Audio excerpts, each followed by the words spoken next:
మంది డ్వాక్రా వర్కర్స్ ఉన్నారు. అందరికీ నమస్కారం, వందనాలు. ఈరోజు ముఖ్య ఉద్దేశం ఏంటంటే ప్రోగ్రాం పెట్టుకున్నందుకు లోనే తీయడం జరుగుతుంది. ఈ ప్లాస్టిక్ వలన ఒకటి ఆ వేడి వలన కెమికల్స్ రిలీజ్ అవుతూ ఉంటాయి. ఆ కెమికల్స్ రిలీజ్ అయిన ఫుడ్ ప్రొడక్ట్స్ మీద కానివ్వండి, ఆహార పదార్థాల మీద కానివ్వండి, అది పానీయాలు కానివ్వండి, లేదంటే గట్టి పదార్థాలు ఆహారం ద్వారా తీసుకోవడం అనేది జరుగుతుంది. తీసుకోవడం వల్ల ఏంటంటే ఇది క్యాన్సర్ కారకాలు. ఇవన్నీ క్యాన్సర్ కారణం చేస్తూ ఉంటాయి. చాలా నివారించాలి. దీన్ని నివారించాలంటే మనకున్న ఏకైక మార్గం ఏంటంటే ప్లాస్టిక్ ని ఎట్టి పరిస్థితుల్లో వాడకూడదు, నిషేధించాలి. సింగిల్ యూజ్ ప్లాస్టిక్ ఏదైతే ఉందో దాన్ని బ్యాన్ చేయాలి. దాన్ని మనం ఇక్కడ ఫైన్ చేస్తాము. చట్టపరంగా ఏదైతే ఉంటుందో ట్రేడ్ లైసెన్సెస్ అనేవి వాటిని కూడా క్యాన్సిల్ చేయడం అనేది జరుగుతుంది. ఇది అందరూ సహకారంతో దీన్ని ముందుకు తీసుకెళ్లాలని నేను సీఎం రిక్వెస్ట్ చేస్తా ఉన్నాను.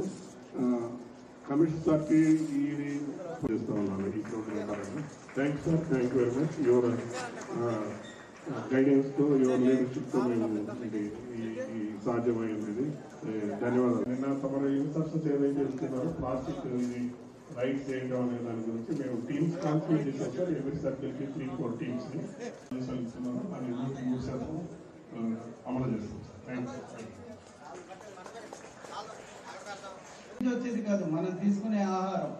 ఎందుకంటే సింపుల్ గా ఒక బండి దగ్గరికి వెళ్ళి ఒక ప్లేట్ ఇడ్లీ తీసుకుంటే వాళ్ళు ఒక ప్లాస్టిక్ ఫాయిల్ అందు మీద పెడుతున్నారు. అది కడుపులోకి వేడి. అలాగే జంక్ ఫుడ్స్ ని మానేయండి. మీరు వాడే ప్రతి దాంట్లో కూడా ఎంత ప్లాస్టిక్ ని అవాయిడ్ చేస్తే మనంత ఆరోగ్యం బాగుంటుందని తెలియజేసుకుంటూ ప్రతి కార్యక్రమాన్ని కూడా ప్రజలు కూడా తమ సొంత కమిషనర్ గారు మొదటి డివిజన్ గా మన డివిజన్ కు వచ్చారు. మన డివిజన్ తరఫున ఆయనకి చిరు సత్కారం. విజయవాడకి కూడా గొప్ప స్థానం లభించడం, 7 స్టార్ ని మొట్టమొదటిసారిగా మనం కైవసం చేసుకున్నాం మన ధ్యాన్ చంద్ర గారి నాయకత్వంలో. కొంచెం అందరికీ కూడా ప్రతి ఒక్కరికి పేరు పేరిన మన విజయవాడ నగరపాలక సంస్థలో అలాగే మార్చ్లో avoid single use plastics, promote reusables, ఏప్రిల్లో e check e waste management, మేలో beat the heat urban heat preparedness, జూన్లో యోగాంధ్ర భాగంగా నీరు మీరు వాటర్ కన్జర్వేషన్ కాన్సెప్ట్ కవర్ చేయడం జరిగింది.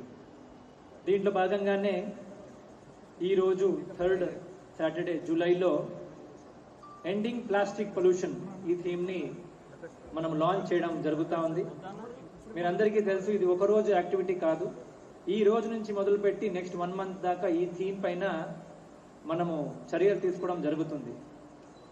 ఆల్రెడీ ఇప్పుడు దాకా చెప్పినట్లు విజయవాడ మున్సిపల్ కార్పొరేషన్కి ఈ సంవత్సరం సూపర్ స్వచ్ఛ్ లీగ్లో $1 billion+ సిటీస్లో విజయవాడ మున్సిపల్ కార్పొరేషన్ నమోదు చేయడం జరిగింది. ఇది చాలా మంచి విషయం. అలాగే 2 days బ్యాక్ మన అర్బన్ డెవలప్మెంట్ మినిస్టర్ గారు, అలాగే మేయర్ గారు అండ్ నేను ముగ్గురు కలిపి ఆనరబుల్ ప్రెసిడెంట్ ఆఫ్ ఇండియాతో అవార్డు కూడా తీసుకోవడం జరిగింది. ఒకటి మనం అందరూ గుర్తుపెట్టుకోవాలి, విజయవాడ సిటీ అనేది ఎంటైర్ కంట్రీలోనే చాలా ఇంపార్టెంట్ సిటీ అనేది ఈ సంవత్సరం కాదు, లాస్ట్ 3-4 years నుంచి, లాస్ట్ 10 years నుంచి కూడా అందరికీ తెలిసిన ఒక మంచి సిటీ విజయవాడ సిటీ. సో ఈరోజు మనం ఈ యొక్క అచీవ్మెంట్ చేసాము అంటే ఖచ్చితంగా దీంట్లో చాలా మంది కృషి చేయడం జరిగింది. ఇది ఒకరోజు ఓవర్ నైట్ చేసిన పని కాదు.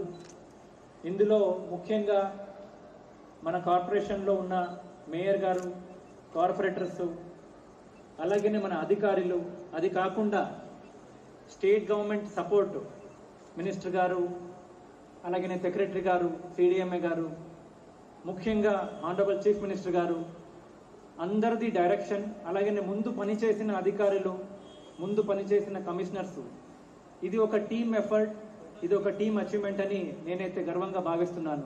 ప్రదానం చేసి పరిశుభ్ర ఆంధ్రప్రదేశ్ సాధించే సంకల్పానికి కట్టుబడి ఉంటానని ఈరోజు ఈ ముందడుగు ఆంధ్రప్రదేశ్ రాష్ట్రాన్ని శుభ్రపరచడంలో సహాయం చేస్తుందని నమ్ముతూ ఈరోజు ప్లాస్టిక్ నిర్మూలనపై మరియు ప్రత్యామ్నాయాల వినియోగంపై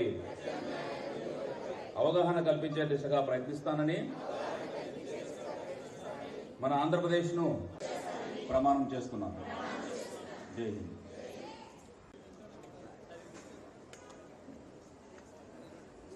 సో మన విజయవాడ నగరపాలక సంస్థ RRRని ఎప్పటి నుంచో ప్రమోట్ చేయడం జరుగుతుంది. రెడ్యూస్, రీసైకిల్, రీయూజ్ అనే కాన్సెప్ట్తో